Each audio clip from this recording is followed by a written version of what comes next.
नमस्कार, आप देख रहे हैं होमगार्ड 24/7।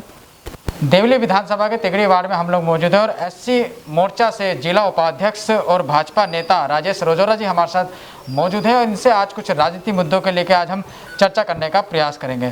तो सर, सबसे पहले स्वागत है आपका होमगार्ड 24/7 में। नमस्कार जी। सर, नमो ऐप, भाजपा की एक नमो ऐप बड़ी तेज़ी से चल रही है और ज़्यादा से ज़्यादा लोग जुड़ते जा रहे हैं। तो इस ऐप के माध्यम से इस ऐप के अंदर ऐसी क्या खासियत है कि लोगों को ज़्यादा जुड़ाव इसके साथ हो रहा है और भारतीय जनता पार्टी का एक एक कार्यकर्ता इस ऐप को लोगों तक पहुंचाने के लिए प्रयासरत है?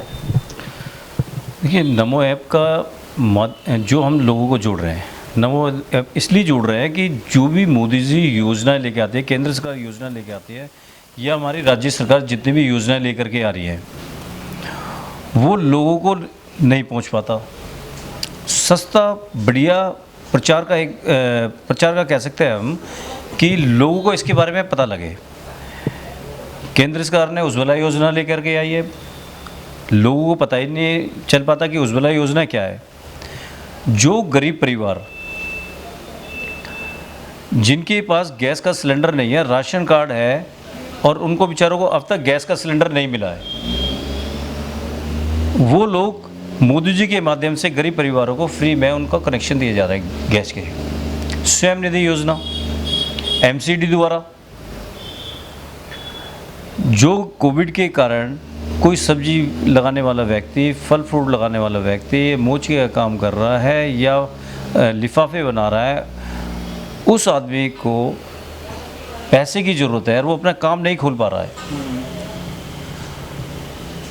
वो एमसीडी द्वारा स्वयं निधि योजना के अंतर्गत में हम उनको लोन करा रहे हैं। लेकिन लोगों को पता ही नहीं लग पाता कि भाई हम किस प्रकार से इसका लाभ उठा सकते हैं।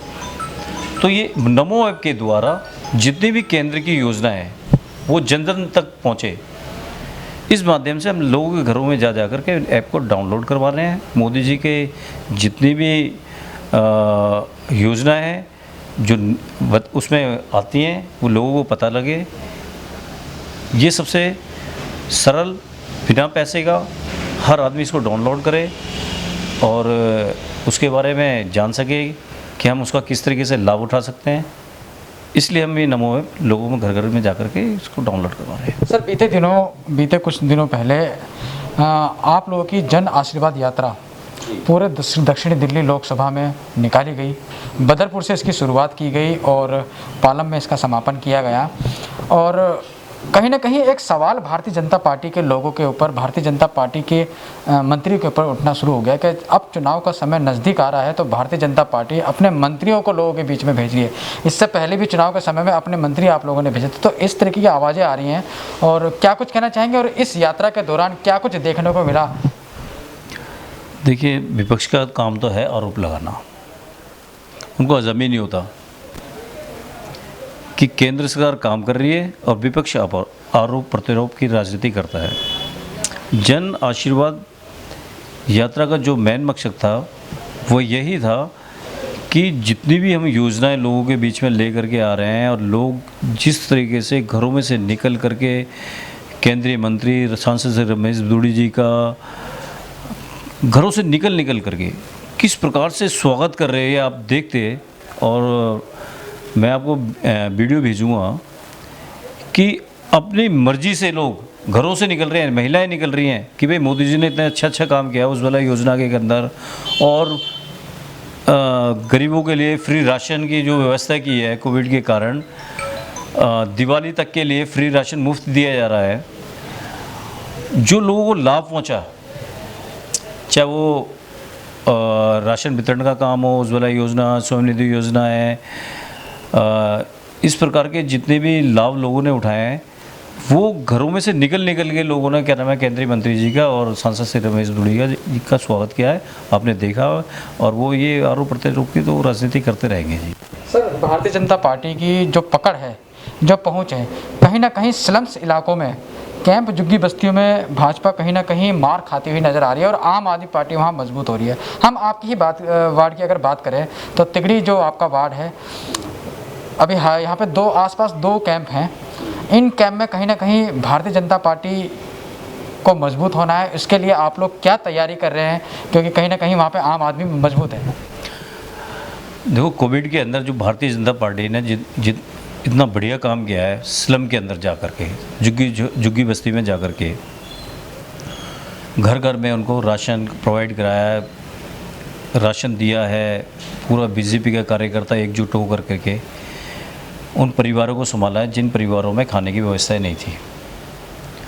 और झुग्गी बस्ती के अंदर से इस बार देख लेना आप, मैं गारंटी के साथ कह रहा हूँ, तिगड़ी के अंदर की बात कर रहा हूँ मैं आपको, कि भाजपा एक नंबर की पार्टी होकर के उभरेगी। कोविड में देख लिया उन्होंने कि केजरीवाल जी ने क्या किया हमारे साथ में। उन्होंने देख लिया कि केजरीवाल जी ने कितनी व्यवस्था की हमारे खाने के लिए। सेवा भारती के माध्यम से, सांसद रमेश धुड़ी के माध्यम से कितने लोगों को पका हुआ खाना, कच्चा राशन अगर दिया है तो वो भारतीय जनता पार्टी के कार्यकर्ताओं ने दिया, ना कि किसी ने किया। मुझे बता दीजिए किसी में भी, आपने देखा होगा फेसबुक के माध्यम से भी कितने लोगों को, हर कार्यकर्ता एकजुट होकर के गरीब परिवारों में राशन प्रोवाइड करवाया, उन लोगों की मदद की है।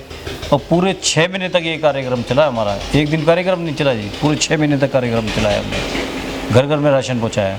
तो आज की चूँकि स्लम बस्ती जो है वो भाजपा के साथ में, ना कि केजरीवाल जी के साथ में, आने वाला वक्त बताएगा। सर, तिगड़ी से जो पार्षद हैं आम आदमी पार्टी से हैं, देवली विधानसभा के विधायक भी आम आदमी पार्टी से दूसरी बार, उनको पूरा 5 साल का समय मिला है। तो जो स्थिति देवली विधानसभा की है, किसी भी सड़क में चले जाओ, किसी भी गली में चले जाओ, हालत बड़ी बुरी है। बरसात में तो लोगों को निकलना मुश्किल होता है। आप भी एक भाजपा भी एक विपक्ष की भूमिका अच्छी खासी यहाँ पे निभा रही है, तो ऐसे में आप लोग आवाज़ अपनी बुलंद क्यों नहीं करते? नहीं, हम तो हमेशा क्या नाम है पूरा जागरूक होकर के दिखाते भी है, और आपको कई बार आपको लेकर भी गए हैं कि इलाके में किस तरीके से नालियाँ भरी रहती है, किस प्रकार से रोडों पे पानी जमा हुआ है। वर्षा मिलती नहीं है, उनका पता ही नहीं है कि वो यहाँ रहती है या कहाँ रहती है, हमें तो पता ही नहीं है। उनके ऑफिस का नहीं पता, ऑफिस का अगर पता लोग जाते हैं ऑफिस पे तो ऑफिस में नहीं मिलती है। विधायक साहब का भी पता नहीं है, अगर विधायक साहब के पास कोई जाते हैं तो मेरे को तो पता नहीं है, लेकिन लोग बताते हैं। जैसे हम बस्तियों में जाते हैं, वो तीसरी मंजिल पे खड़े रहते हैं, और खड़े रहने के बाद कहते हैं ठीक है जी, क्या नाम है, हमने आपकी सुन लिया है, आप वोट मत देना हमें। ऊपर से ही सुनते हैं। हाँ, ऊपर से सुनते हैं और वो कहते हैं भाई वोट मत देना, इससे ज़्यादा और क्या करोगे तुम।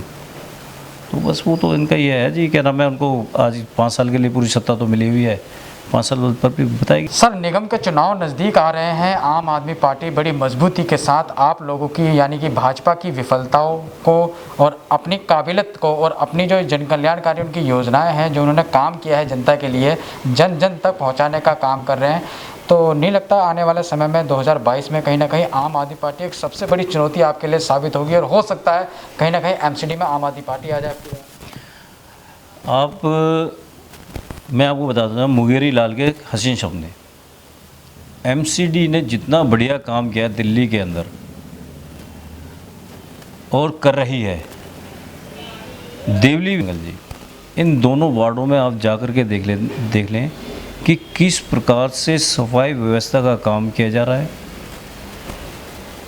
नालियाँ एकदम बिल्कुल आपको ठीक मिलेगी। हाँ, इन्होंने जो रोड का अगर क्या नाम है तोड़ के पटक रखे हैं, वो इनकी देन है कि वहाँ सफाई व्यवस्था नहीं हो पा रही। निगम पार्षद अपनी तरह से हर जगह, हर दूसरे दिन, हर तीसरी गली में राउंड लगाती हैं, अपने साथ में कर्मचारियों को रखती हैं, बढ़िया तरीके से सफाई व्यवस्था करवा रही हैं। तिगड़ी के अंदर चले जाइए, आम आदमी पार्टी की निगम पार्षद है, 2-2 कैंप हैं, स्लम बस्तियाँ हैं, नालियाँ भरी पड़ी हुई है, लोगों के घरों में पानी जा रहा है, रोडों से निकलना दुर्लभ हो गया है लोगों का। आप किस आधार पर कह रहे हैं, मुझे तो समझ में नहीं आ रहा, किन आंकड़ों की वजह से कह रहे हैं कि बीजेपी की एमसीडी के अंदर सरकार नहीं बनेगी। पूर्ण बहुमत से भाजपा की एमसीडी के अंदर सरकार बनेगी, मैं आपको पूरा आश्वासन दे रहा हूँ, और हम जीत करके आएंगे। सर, आपका बहुत बहुत धन्यवाद, आपने अपना कीमती समय दिया। धन्यवाद आपका भी, बहुत बहुत धन्यवाद महेंद्र जी। तो ये थे राजेश रजौरा जी, जो कि जिला में 80 मोर्चा के उपाध्यक्ष हैं दक्षिण दिल्ली भाजपा में।